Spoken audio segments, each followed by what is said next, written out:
আসসালামু আলাইকুম সুপ্রিয় শিক্ষার্থীবৃন্দ, কেমন আছো সবাই? আশা করি ভালো আছো, সুস্থ আছো এবং নিরাপদে আছো। Shimul memorial north south school and college কর্তৃক আয়োজিত আজকের অনলাইন ক্লাসে দশম শ্রেণীর বাংলাদেশের ইতিহাস ও বিশ্ব সভ্যতা নিয়ে আমি তোমাদের সামনে উপস্থিত হয়েছি। জেসমিন খাতুন জেসিম। আশা করছি সবার সামনে বইটা আছে এবং সবাই মনোযোগ সহকারে ক্লাসটা দেখবে এবং আমি যে গুরুত্বপূর্ণ তথ্যগুলো বলবো তা অবশ্যই সবাই নোট করে রাখবে। আজকের অধ্যায়টা কি ছিল তা তোমরা আগে থেকেই নির্ধারণ করতে পেরেছো, কারণ এর আগে আমি বলে দিয়েছিলাম, এর আগেও ক্লাস হয়েছে। এটা ছিল রিভিশন ক্লাস, অধ্যায় 10 ইংরেজ শাসনামলে বাংলার স্বাধীনতার আন্দোলন। আজকের পাঠ শেষে কি শিখবে তোমরা? ভারতীয় উপমহাদেশে ইংরেজ শাসনামলে স্বাধীনতার ও রাজনৈতিক আন্দোলন এবং এর ফলাফল মূল্যায়ন করতে পারবে। সামাজিক ও রাজনৈতিক অধিকার সম্পর্কে জানতে পারবে। আলোচ্য বিষয়: স্বরাজ ও বেঙ্গল প্যাক্ট, বাংলা চুক্তি, লাহোর প্রস্তাবের পটভূমি, লাহোর প্রস্তাবের গুরুত্ব।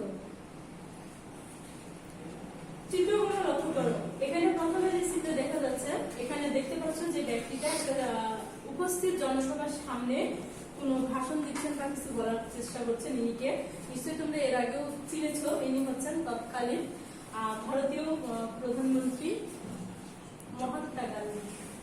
এটা সেই লাহোর অধিবেশন যেখানে অনুষ্ঠিত হয়, সেই লাহোর, এবং পরবর্তীতে ভারতীয় বিজয় উল্লাস সেখানে দেখা যাচ্ছে। তাহলে এখানে সর্বপ্রথম কি ছিল? যে স্বরাজ ও বেঙ্গল প্যাক্ট। স্বরাজ বলতে নিজস্ব রাজ্য অর্জন থেকে বোঝানো হচ্ছে। বেঙ্গল প্যাক্ট বা বাংলা চুক্তি, বাংলাকে সামনে রেখে এমন একটা চুক্তি স্বাক্ষরিত হয় যেটাকে বলা হয় বেঙ্গল প্যাক্ট। 1922 সালে মহাত্মা গান্ধী যখন অসহযোগ আন্দোলন প্রত্যাহার করে নিলেন, তখন একের পর এক কংগ্রেসের নেতা ও কর্মীরা কারাগার থেকে মুক্তি লাভ করেন এবং মুক্তিপ্রাপ্ত নেতাদের মধ্যে ছিলেন চিত্তরঞ্জন দাস এবং মতিলাল নেহেরু। চিত্তরঞ্জন দাসকে সংক্ষিপ্ত বলা হয় CR দাস। এই চিত্তরঞ্জন দাস এবং মতিলাল নেহেরুর মধ্যে কংগ্রেসের ভবিষ্যৎ আন্দোলনের কর্মপন্থা নিয়ে এবং পরবর্তী আন্দোলনের কর্মপন্থা নিয়ে মতবিরোধ দেখা দেয়। CR দাসের সম্পৃক্ত নির্বাচনের মাধ্যমে পরিষদগুলোতে যোগদানের পক্ষে দৃঢ় অবস্থান করে। উদ্দেশ্য ছিল আইন সভায় যোগদান করে ব্রিটিশ শাসনকে আন্দোলনের মাধ্যমে 1919 সালে যে সংস্কার আইন করা হয়, এই আইনটাকে অচল করে দেওয়ার, এবং এই উদ্দেশ্যটা ব্যর্থ হয় কংগ্রেসের গোয়া সম্মেলনের মাধ্যমে। 1922 সালে কংগ্রেসের একাংশের সমর্থনে CR দাসকে নির্বাচিত করা হয় এবং CR দাসের নেতৃত্বে গঠিত হয় স্বরাজ। স্বরাজ দলের বিরোধীরা অসহযোগ আন্দোলনের ধারা বজায় রেখে ইংরেজ আইনদেরকে রেখে যাওয়া আইন বয়কট করার সিদ্ধান্তে দৃঢ় প্রতিজ্ঞাবদ্ধ হয়। এই প্রতিজ্ঞা থেকে স্বরাজ গঠনের পর বাংলায় অনেক বিপ্লবী, রাসবিহারী বসু, সুভাষচন্দ্র বসু এবং হোসেন সোহরাওয়ার্দী সহ অনেক যুব নেতা নতুনভাবে এই দলে অংশগ্রহণ করেন। স্বরাজ দলের কর্মসূচি।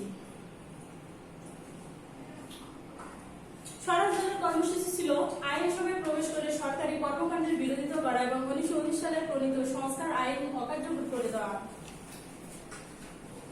সরকারি বাজেট প্রত্যাখ্যান করা এবং মন্ত্রিসভার পতন ঘটানো, বিভিন্ন প্রস্তাব ও বিল উত্থাপনের মধ্যে দিয়ে জাতীয়তাবাদী চেতনা এবং কর্মকাণ্ডের জোরদার করা, বিদেশি শাসনকে অসম্ভব করে তোলা। স্বরাজ দলের কার্যাবলী।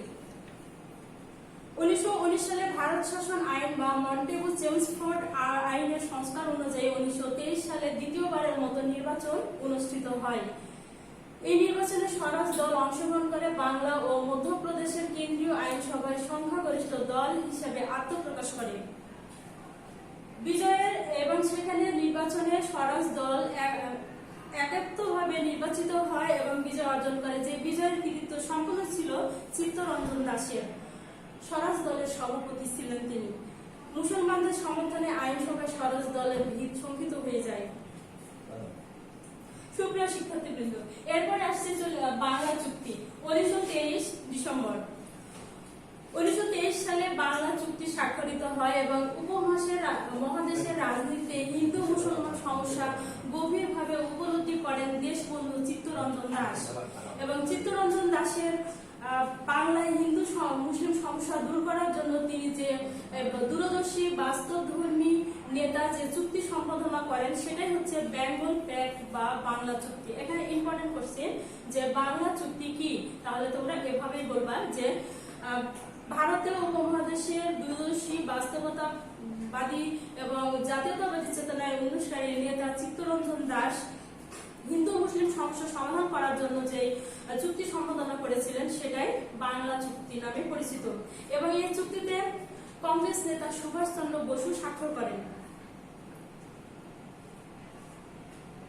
1923 সালের ডিসেম্বর মাসে স্বাক্ষরিত চুক্তিতে মুসলমানদের বিভিন্ন সুবিধা প্রদানের সত্যই ছিল মূল বিষয়। সুবিধাগুলো ছিল এরকম যে স্বায়ত্তশাসন প্রতিষ্ঠিত হতে হবে এবং প্রতিষ্ঠিত হওয়ার পরে বাংলার প্রত্যেক সম্প্রদায় নিজ নিজ অধিকার পাবে। লোকসংখ্যার অনুপাতে স্বতন্ত্র নির্বাচনের কোথায় বাংলাদেশ ব্যবস্থাপক পরিষদের প্রতিনিধিত্বের ব্যবস্থা হতে হবে। স্থানীয় স্বায়ত্তশাসিত প্রতিষ্ঠানগুলোর প্রত্যেক জেলার সংখ্যাগরিষ্ঠ সম্প্রদায় শতকরা 60টি আসন পাবে এবং সংখ্যালঘু সম্প্রদায় শতকরা 40টি আসন পাবে। সরকারি দপ্তরে মুসলমানদের জন্য শতকরা 55% চাকরি সংরক্ষিত থাকবে। কোন সম্প্রদায়ের ধর্মীয় বিষয়ে আইন পাশ করতে হলে সেই সম্প্রদায়ের সদস্যদের 3-4% সমর্থন নিতে হবে। মসজিদের সামনে গান বাজনা করা যাবে না বা কোনো মিছিল করা যাবে না। গরু জবাই করার ব্যাপারে কোনো রূপ হস্তক্ষেপ করা যাবে না। বেঙ্গল প্যাক্টের অবসান। বেঙ্গল প্যাক্ট বা বাংলা চুক্তি কিভাবে শেষ হয়েছিল, এই চুক্তিটার অবসান হয়েছিল কিভাবে, যে গান্ধীজির সমর্থক কংগ্রেস দল এবং স্বরাজ বিরোধী হিন্দুরা বেঙ্গল প্যাক্টের তীব্র বিরোধিতা করেন। বেঙ্গল প্যাক্টের বিরোধিতার মাধ্যমে মুসলমানদের যে আস্থা অর্জন করেছিল স্বরাজ পার্টি নির্বাচনে সংখ্যাগরিষ্ঠতা লাভে সক্ষম হয়। অপরদিকে হোসেন শহীদ সোহরাওয়ার্দী কলকাতার ডেপুটি মেয়র পদে নির্বাচিত হন এবং মুসলমানরা কর্পোরেশনের চাকরি পেতে সুবিধা লাভ করেন। তথা বাংলা তথা ভারতীয় উপমহাদেশে হিন্দু মুসলমান সমস্যা সমাধানের উদ্দেশ্যে C.R. দাসের এই পদক্ষেপ ছিল বাস্তবধর্মী যেমন তেমন ছিল প্রশংসনীয়। কিন্তু দুর্ভাগ্যক্রমে C.R. দাসের বেঁচে থাকতেই তাকে এই বাস্তবধর্মী এবং নীতি সম্বন্ধিত এই নেতাকে দেখতে হয় যে স্বরাজ দলের কংগ্রেস দল এই দলটা থেকে বিভিন্ন বিরোধিতা সৃষ্টি করে এবং স্বরাজ বিরোধী হিন্দু বেঙ্গল প্যাক্টের তীব্র বিরোধিতা করে। অপরদিকে হিন্দু সভা শুদ্ধি সংগঠন এবং মুসলমান সভা তাবলিগ ও তানজিম নামক সংগঠন আন্দোলন শুরু করে অসাম্প্রদায়িক সম্প্রীতি বিনষ্ট করে দেয়, যার ফলে 1925 সালের 16 জুন দেশবন্ধু চিত্তরঞ্জন দাসের মৃত্যুর পর বেঙ্গল প্যাক্টের বিষয়ে উদাসীন হয়ে যান কংগ্রেস নেতৃবৃন্দ, যার কারণে 1926 সালে কলকাতা এবং পরে ঢাকায় হিন্দু মুসলিম দাঙ্গা শুরু হয়। দাঙ্গার কারণে উভয়ের সম্প্রীতি বিনষ্ট হয়ে গেলে চুক্তি বাস্তবায়নের সকল রুদ্ধ হয়ে যায়।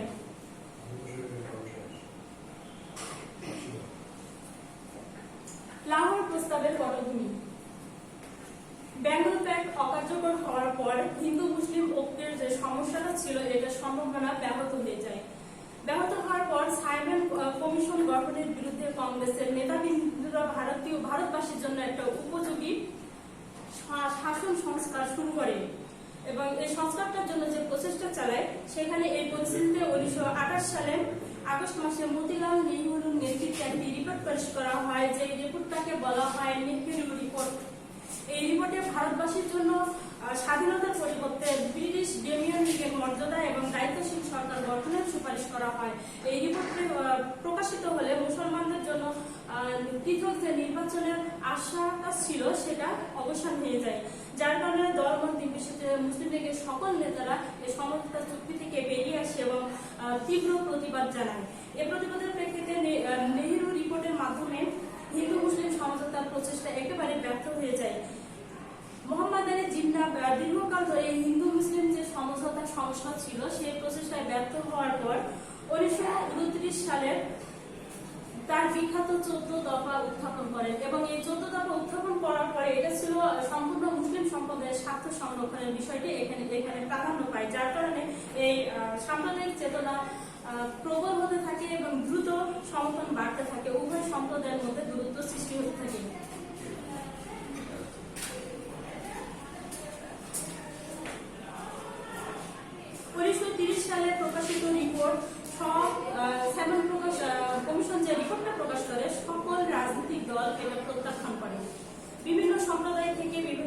রায়ের মুখে ব্রিটিশ সরকার প্রধানমন্ত্রী র্যামজে ম্যাকডোনাল্ড সমস্যা সমাধানে সাম্প্রদায়িক রোয়েদাদ ঘোষণা করেন।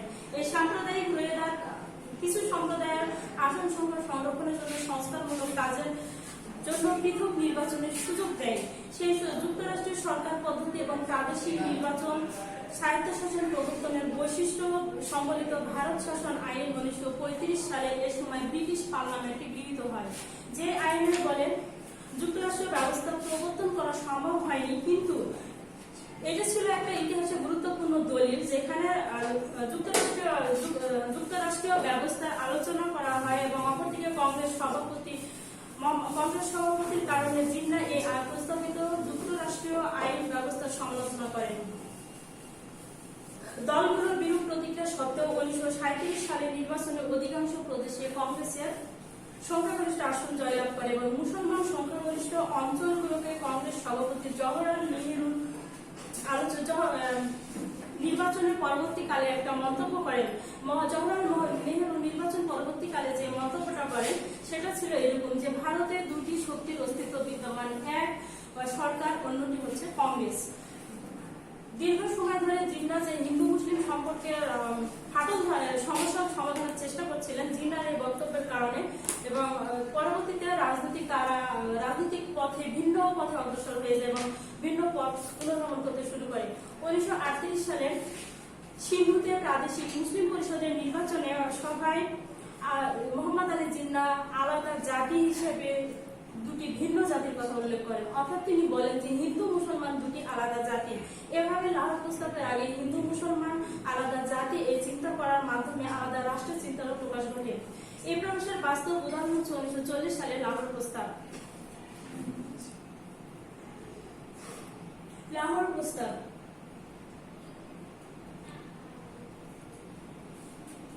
লাহোর প্রস্তাবের অনেক আগে 1930 সালে কবি আল্লামা ইকবাল মুসলমানদের জন্য আলাদা রাষ্ট্রের কথা উল্লেখ করেছিলেন, কিন্তু মোহাম্মদ আলী জিন্নাহ 1937 বা 38 সালের আগে মুসলমানদের জন্য পৃথক কোনো রাষ্ট্র বা আলাদা কোনো জাতি হিসেবে চিন্তা করেন নাই।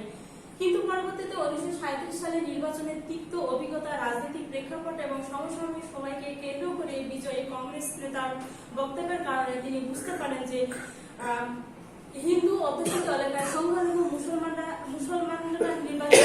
মুসলমান শাসিত জাতি কখনোই সুস্থ থাকতে পারবে না এবং কখনোই মুসলমানদের স্বার্থ রক্ষার রূপ লাভ করবে না।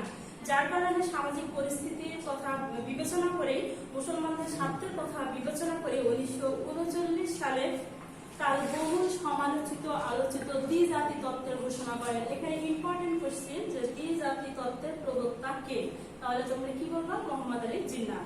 এবং কত সালে দ্বিজাতি তত্ত্ব ঘোষণা করা হয়? 1939 সালে। লাহোর প্রস্তাবের মূল বিষয় যেহেতু মূলত ছিল লাহোর ঘোষণার বাস্তব রূপটা ঠিক এই দ্বিজাতি তত্ত্বের মাধ্যমে এটা বাস্তব রূপ প্রকাশ করে।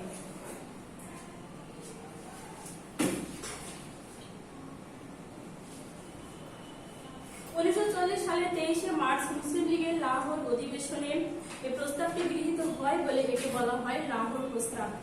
ইতিহাসে এটা লাহোর প্রস্তাব নামে খ্যাত। এখানে গুরুত্বপূর্ণ কোশ্চেন যে লাহোর প্রস্তাব কি, তাহলে তোমরা এভাবে বলবা যে 1923 সালের মুসলিম লীগের লাহোর অধিবেশনে যে প্রস্তাব উত্থাপিত হয় সেটাই লাহোর প্রস্তাব। লাহোর প্রস্তাবের রচয়িতা কে, তাহলে এখানে কোশ্চেন হবে মোহাম্মদ আলী জিন্নাহ। এবং বাংলাদেশের মুসলমানদের রাজনৈতিক ইতিহাসে এটা ছিল প্রথম একটা গুরুত্বপূর্ণ ঘটনা। এবং লাহোর প্রস্তাব উত্থাপন করেন পূর্ব বাংলার একে ফজলুল হক, অর্থাৎ মোহাম্মদ আলী জিন্নাহর পক্ষে তিনি তার রচিত প্রস্তাবটা উত্থাপন করেন। একে ফজলুল হক 23শে মার্চ অধিবেশনে যে প্রস্তাবটা উত্থাপন করেন এবং এই প্রস্তাবে বলা হয় এরকম যে কোনো শাসনতান্ত্রিক পরিকল্পনা এদেশে কার্যকর করা হবে না যদি না তার লাহোর প্রস্তাবের মূল ভিত্তির উপর প্রতিষ্ঠিত না হয়। তাহলে এখানে একটা গুরুত্বপূর্ণ কোশ্চেন, লাহোর প্রস্তাবের মূল বিষয় কি ছিল? কি বলবো তোমরা? এভাবে বলবা যে মূল বিষয়টা এরকম ছিল যে এমন কোন শাসনতান্ত্রিক নিয়ম চালু করা হবে না যেটা লাহোর প্রস্তাবে বলা নাই বা উল্লেখ নেই। আচ্ছা, চলে এসেছি লাহোর প্রস্তাবের ধারা, প্রধান ধারা সমূহ। ভারতের উত্তর পশ্চিম এবং পূর্ব ভূভাগের মুসলমান সংখ্যাগরিষ্ঠ অঞ্চলগুলো নিয়ে স্বাধীন রাষ্ট্রসমূহ গঠন করতে হবে। লাহোর প্রস্তাবের প্রথম ধারা। দ্বিতীয় ধারা ছিল এই স্বাধীন রাষ্ট্রের সংশ্লিষ্ট অঙ্গরাষ্ট্রগুলো স্বায়ত্তশাসিত সার্বভৌম হতে হবে। সংখ্যালঘু সম্প্রদায়ের সাথে পরামর্শ করে তাদের অধিকার ও স্বার্থ রক্ষার জন্য সংবিধানের ব্যবস্থা করতে হবে।